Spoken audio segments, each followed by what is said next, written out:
এখনো যে জালেম গুলো চেয়ারে বসে আছে এগুলোকে নামান, বিশেষ করে চুপ্পু মিয়াকে। কথা বলছে না কেন? জালেমদের থাকাকালীন একে নিয়োগ দেওয়া, চুপ্পু মিয়াকে তাড়াতাড়ি নামান। একে দিয়ে কিন্তু মাঝে মাঝে একটা ইস্যু তৈরি করে ক্রু করার চেষ্টা চালাবে জালেমরা। কারণ জালেমরা তো বসে নেই, বিভিন্ন জায়গায় যে ওরা কিন্তু কাজ চালিয়ে যাচ্ছে। এখনো করে কয়জন আসবে এটা আইন পাশের বিষয়। আল্লাহ আমার একটা শান্তির ঘর তৈরি করে দিতে চান। ঢাকা বিশ্ববিদ্যালয় এখন যিনি ভিসি, উনি ইমামতির যোগ্যতা রাখেন। উনি নিজে ছাত্রদেরকে সাথে নিয়ে নামাজ আদায় করাচ্ছে। আজকে আমি একটা সিভিল সার্জনের ভিডিও দেখলাম। এটা জেনারেল মানুষ, কোরআনে কারিম এমন মধুর কণ্ঠে কারি আব্দুল বাসিদের মতো তেলাওয়াত করছে, জীবনটা জুড়িয়ে যাচ্ছে। আমরা যে বলেছিলাম বাংলাদেশে 1628 জন মানুষ দায়িত্বে আছে, আমরা সবাই এরকম কোরআনওয়ালা মানুষ চাই। ঢাকা বিশ্ববিদ্যালয়ের ভিসির মতো বাংলাদেশের যত বিশ্ববিদ্যালয় আছে প্রতিটি বিশ্ববিদ্যালয়ে এরকম ভিসি দেখতে চাই, যারা নিজেরা ছাত্র ছাত্রীদেরকে নিয়ে ইমামতি করার যোগ্যতা রাখে। একটা ভিসি যদি ওখানে ইমাম হয়, হলের প্রভোস্ট যিনি যদি ইমাম হয়, তার আন্ডারে যতগুলো মানুষ থাকবে তারা যদি তার ইমামতিতে নামাজ পড়ে, কোনোদিন সিট বাণিজ্য হবে না। খাদ্যের জন্য কোনোদিন বাণিজ্য করা হবে না। 1 মাস 2 দিনের রিপোর্ট আজকে দেখেছেন। শুধুমাত্র জালেমরা বিদায় নেওয়ার কারণে যে সমস্ত হলগুলোতে ভর্তুকি দেওয়া লাগতো, খাবারের সমস্যা ছিল, লস হতো, এই খাবারের হোটেলগুলোর মালিক এখন হলের যারা দায়িত্বে আছে ওরা বলছে আমাদের আর লস হচ্ছে না। সুবহানাল্লাহ বলতে পারেন না? এতটুকু বৈষম্য দূর করার পরে যদি স্বাভাবিক অবস্থায় ফিরে আসে। কয়েকদিন আগে আমি সিঙ্গাপুরে গিয়েছিলাম। এখান থেকে যে জালেমরা পালিয়েছে ওখানে আমি জুলুমের বিরুদ্ধে বক্তব্য দেওয়ার কারণে ওই দেশের পররাষ্ট্র মন্ত্রণালয় নালিশ দিয়েছে আমার নামে। বলেছে ওনার দেশে মামলা আছে, আর উনি এসে এদেশে বক্তব্য দিল। ওই দেশে যারা দায়িত্বে আছে ওরা খোঁজ খবর নিয়ে এই 2-3 দিন আগে যেহেতু মামলাটা ডিসমিস হয়ে গেছে, ওরা বিপদে আছে। আরে বেটা, ওরে আদালত থেকে তো বেকসুর খালাস দিয়েছে, ওর কোনো দোষ নেই, তুই বেকার ওর নামে উল্টা পাল্টা করে আমার কাছে নালিশ দিলি। ও দেশটা তো আমাদের মতো হুসুকে বাঙালি না। ওরা খোঁজ খবর নিয়ে দেখতে পেয়েছে জামিনের অপরাধ। যারা নালিশ দিয়েছে নালিশ পাঠিয়ে এখন থাকার খবর আছে।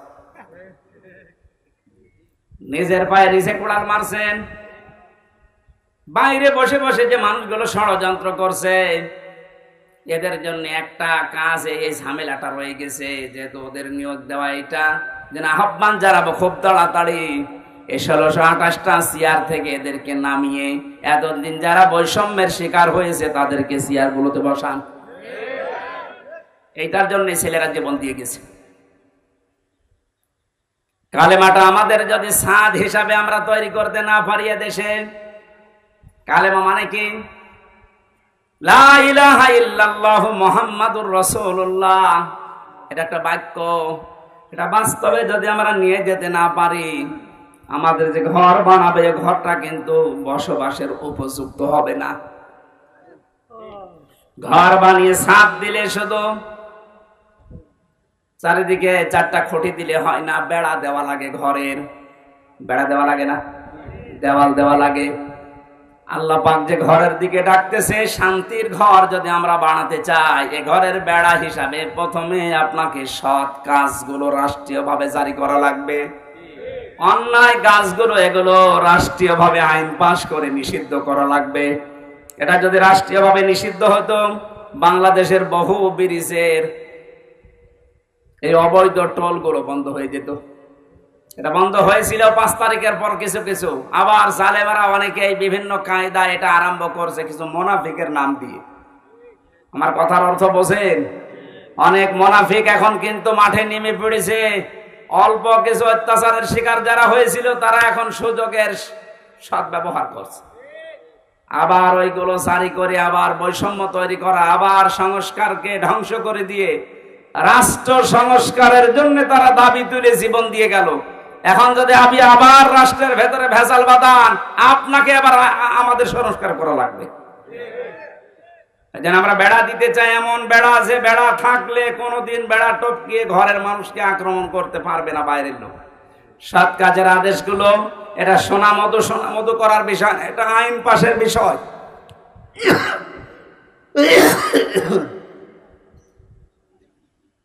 সামাজিক জীবন ঠিক করা লাগবে চালানা হিসাবে। ঘরে চালানা লাগে, ভেন্টিলেটর লাগে। পারিবারিক জীবন ঠিক করা লাগবে এই ঘরকে মজবুত করার জন্য।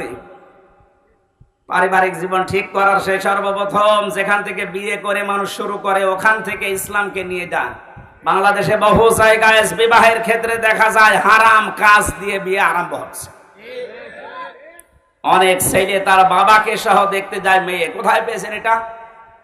ওই মেয়েটাকে আপনি বিবাহ করবেন, আপনার জন্য দেখা যায় যাচ্ছে একবার, আপনার বাবার জন্য দেখা যায় যাচ্ছে বিয়ের আগে। কথা বলেন না কেন? বিয়ের আগে যে আপনি তাকে দিয়ে দেখাচ্ছেন, কিন্তু হারাম দিয়ে শুরু করছেন। অনেকে আবার দোলা ভাই নিয়ে যায়। এই যে পারিবারিক জীবনের যে বেড়াটা, যে চালানাটা আমরা নষ্ট করে ফেলেছি আজ। এই জন্য মায়েদের পেটে এখন আর আব্দুল কাদের জেলানি আসে না। এক কথা বলছে না? আসলে আজকেও কত মানুষ দোয়া চাচ্ছিল। আমি দিনের বেলা আজকে মাহফিল ছিল আমার মাগুরা শ্রীপুরে। কত মানুষ ছোট ছোট বাচ্চা নিয়ে এসে দোয়া চাচ্ছে। তো দোয়া করেন ছেলে যেন আব্দুল কাদের জেলানি হয়, অমুক হয়। আব্দুল কাদের জেলানি ছেলে এমনি হবে? আব্দুল কাদের জেলানি যে মায়ের পেটে এসেছিল, ওই মায়ের পেটের দিকে তাকান আর আপনার স্ত্রীর পেটের দিকে তাকান। এর পেট তো পরিমরির চাইতে খারাপ। কথা বলেন। সারা দেশের মানুষ দেখা শেষ। আর আব্দুল কাদের জেলানির মায়ের পেট তো ওইরকমই ছিল। ওনার জীবনী পড়তে গিয়ে পেয়েছি, মাকে একদিন জিজ্ঞাসা করছে, মা আমাকে পেটে রাখা অবস্থায় তুমি কোনো হারাম কাজ করেছিলে? মা তো মন খারাপ করে ফেলেছে। ডাক দিয়ে বলে, সন্তান আমার কি বললি? তোকে পেটে নিয়ে কোনো হারাম কাজ করবো মানে? হ্যাঁ, আমার মনে হয় তুমি আমার পেটে নিয়ে কোনো হারাম কাজ করেছিলে, নয়তো আমি যা পড়ি আমার কোনো পড়া মনে থাকতে চাই না। মা বলছে, বাবারে প্রশ্ন যখন করলি তোকে পেটে নিয়ে কোনো হারাম কাজ করেছি বলে আমার মনে হয় না, তবে একটা কথা আমার মনে আছে। আমার পেটে যখন তোর বয়স 9 মাস, কয় মাস? তোকে নিয়ে আমি বেড়াতে গিয়েছিলাম তোর নানির বাড়ি। উঠানের উপরে দেখলাম কিছু আচার রোদে শুকাতে দিয়েছে, ওইটা আমি তুলে খেয়ে ফেলেছিলাম। পরবর্তীতে জানলাম যে ওটা পাশের বাড়ির একজন রোদে শুকাতে দিয়েছে। ও বাবা আব্দুল কাদের, মানুষের জিনিস আমি না বলে খেয়েছি, আর এটা হচ্ছে চুরি। এটা কি? কারো জিনিস না বলে খাওয়া, না বলে নেওয়া, এর নাম চুরি। এর নাম কি? আরো জোরে বলেন। যেহেতু আমি চুরি করে ফেলেছি, ওই হারাম মালের প্রভাব তোর মেধার উপরে পড়েছে, এই কারণে তোর পড়া মনে থাকে না। ফরিদপুরের মা বোনেরা, আপনারা আছেন কিনা আমি জানি না, আপনার পেটে আব্দুল কাদের জেলানি, ফাতেমাতুজ জোহরা এমনি আসবে। তার সন্তান পেটে রাখা অবস্থায় মানুষের জিনিস না বলে খাওয়ার কারণে তাও ভুল করে মনে করেছিল আমার নিজের মায়েরটা। এই কারণে যদি মেধার উপরে সন্তানের প্রভাব পড়ে, আর আপনারা আমাদেরকে পেটে নিয়েছে যারা, ওরা কত কিছু না বলে খেয়ে হজম করে ফেলে। আমাদের পারিবারিক জীবনের যে বেড়াটা ছিল, দেওয়ালটা ছিল, এটা আমরা নষ্ট করে ফেলেছি। এখন আবার আরম্ভ করেন আস্তে আস্তে ভালো করার। একজন মহিলাকে 14 জন পুরুষ মানুষ দেখতে পারে, কিন্তু মুখমণ্ডল, হাতের কবজি আর পায়ের পাতা বাদ দিয়ে পুরা শরীর ঢেকে রাখা লাগবে। আর বাকি কারো সামনে তো মেয়েদের যাওয়া জায়েজ নেই। যে 14 জন পুরুষের সামনে আপনি যেতে পারবেন, তার ভেতরে আপনার বাবা, দুধ বাবা না, আপনার আপন বাবা হওয়া লাগবে, নাম ডাকা বাবা না। অনেকে ধর্ম বাবা পাতিয়েছে, তার সামনে কোনো পর্দা নেই, বাবা শাহজালাল, সব হালাল। এটা জায়েজ আছে? কিসের ধর্ম বাপ? আপনি শুধু যেতে পারবেন আপনার আপন বাবার সামনে, আপনার নিজের ছেলের সামনে, বোনের ছেলের সামনে, মেয়ের জামাইয়ের সামনে। মেয়ের জামাই মানে কি? মেয়ের স্বামী যেটা, ওটা আপনার জামাই। তো এটা আবার এই এলাকা অনেকে বোঝে না। চট্টগ্রামে আবার স্বামীকে বলে জামাই, আরেক ভেজা। এই জন্য বলছি মেয়ের যেটা স্বামী ওইটা তো আপনার জামাই হয় সম্পর্কে, তার সাথে আপনি দেখা করতে পারবেন শাশুড়ি হিসাবে, কিন্তু মুখমণ্ডল, হাতের কবজি, পায়ের পাতা, এ পুরা শরীর ঢেকে রাখা লাগবে। মাথার চুল নিজের মেয়ের স্বামী ওই জামাইকে দেখানো যায় না, কিন্তু অনেক শাশুড়ি চুলে শ্যাম্পু করে দেখায় যে বাবাজি। শেষ পর্যন্ত অনেক শাশুড়িকে নিয়ে জামাই যে পালিয়ে গেছে এ বাংলাদেশে নেই। আমাদের এই বেড়া এমন নড়বড়ে হয়ে গেছে, এ বেড়া দিয়েছে এসে ঢুকে পড়ে। এ বেড়ায় শান্তি আসবে? শুধু এই দেওয়াল গুলো না, বেড়া গুলো না, এরপর আবার জালানা আছে। এই জালানা গুলোর নাম আল্লাহর কোরআনে আমি বিভিন্ন জায়গা থেকে মিলিয়ে পেয়েছি। অর্থনীতির জালানা লাগানো লাগবে, সাংস্কৃতিক জ্বালানো লাগানো লাগবে।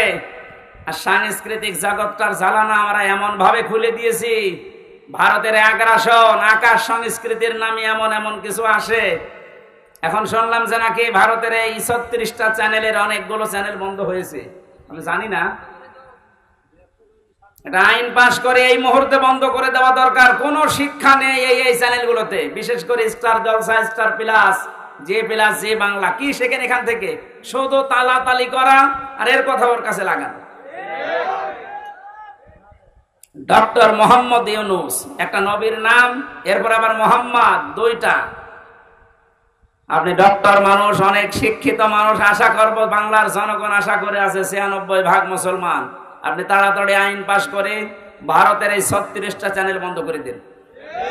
কারণ ভারতের এত বড় দেশে বাংলাদেশের একটা চ্যানেলও চলে না। একটা চ্যানেল চলতো তাও আংশিক, এটিএন বাংলা, বাকি একটাও চলে না। আমি তো বহুদিন ভারতে থাকতাম, অথচ 36টা চ্যানেল চলছে এই দেশে।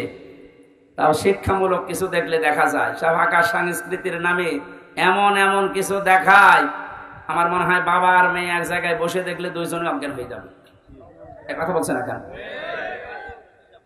তাহলে এই জ্বালানাটা, এই যে সাংস্কৃতিক জগতের জ্বালানা, অর্থনীতির জ্বালানা, সামাজিক জীবনের জ্বালানা, এই জ্বালানাগুলো ঠিক করার দরকার না?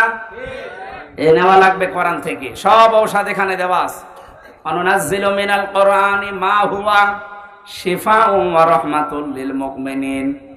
এ কোরআন নাযিল করার ধারাবাহিকতা, এমন এমন বিধান আমি দিয়েছি যেটা মুমিনদের রোগ মুক্তির কারণ হবে। এ সমস্ত বিষয়গুলো যেহেতু রোগ দিয়ে ভরা, এই জ্বালানাগুলো ভেন্টিলেটর লাগে, এগুলো আমরা ঠিক করব। এগুলো মুআমালাত, মুআশারাত, মানুষের সাথে কথা বলতে হলেও আপনি বাইরে থেকে কথা বলবেন যখন, হাসি মুখে বলবেন। মোবাইলে যখন কথা বলবেন এমন নরম ভাষায় বলা লাগবে যেন এক একটা কথায় সাদগা দেওয়ার মতো সওয়াব হয়। এই বিষয়গুলো দিয়ে যদি আমরা ঘর, জালানা, দরজা, আকাশে যে ছাদ, টিনের ছাদ হোক, আর এমনিতে চুনসুরকির ছাদ হোক, ছাদগুলো যদি কোরআনের আয়াতগুলো দিয়ে, হাদিসগুলো দিয়ে আমরা বানাতে পারি, এইরকম বাংলাদেশের 56,000 বর্গ মাইলের ঘরে ঢুকলে আপনি আসলে শান্তি পাবেন। আল্লাহু ইয়াহদি মাইয়াশাউ ইলা সিরাতিম মুস্তাকিম। আল্লাহ যাকে ইচ্ছা তাকে সরল পথের দিশা দেন। আমরা যদি এভাবে ঘরে প্রবেশ করতে পারি হেদায়েতের সহকারে, লিল্লাযিনা আহসানুল হুসনা ওয়া জিয়াদা, আল্লাহ যদি জিয়াদাতুন না দিত, এখানে 2 পেশ আছে। এ তানবিনের অর্থ পেয়েছি আমি তাফসিরে ফি জিলালিল কোরআনে। মুফাসসির লিখেছেন যারা ভালো কাজ করে তাদের উত্তম কিছু আমার আল্লাহ রেখে দিয়েছে, এবং তার চাইতেও বেশি এবং ধারাবাহিক ভাবে। এখানে আরবি গ্রামার যারা বোঝে, তাফসির পড়ে, ওনারা জানবেন শুধু জিয়াদা এরকম আল্লাহ দিলে আল্লাহর নিয়ামতটা থেমে যেত। আল্লাহ যেহেতু জিয়াদাতুন দিয়েছেন, আল্লাহ রাব্বুল আলামিন এরকম শান্তির ঘর তৈরি করে যারা সত্যি প্রবেশ করতে পারবে, যারা হেদায়েত সহকারে দুনিয়ার জীবনটা শেষ করতে পারবে, এদের যে নিয়ামত আল্লাহ দেবেন এটা শুধু শেষ না, এটা অব্যাহত থাকবে। এবং সর্বশেষ নিয়ামতের নাম হচ্ছে আল্লাহর সাক্ষাৎ। আল্লাহ এটা দিয়ে যেন আমাদের ধন্য করেন। আমিন, আল্লাহুম্মা আমিন। লা ইলাহা ইল্লা আনতা সুবহানাক।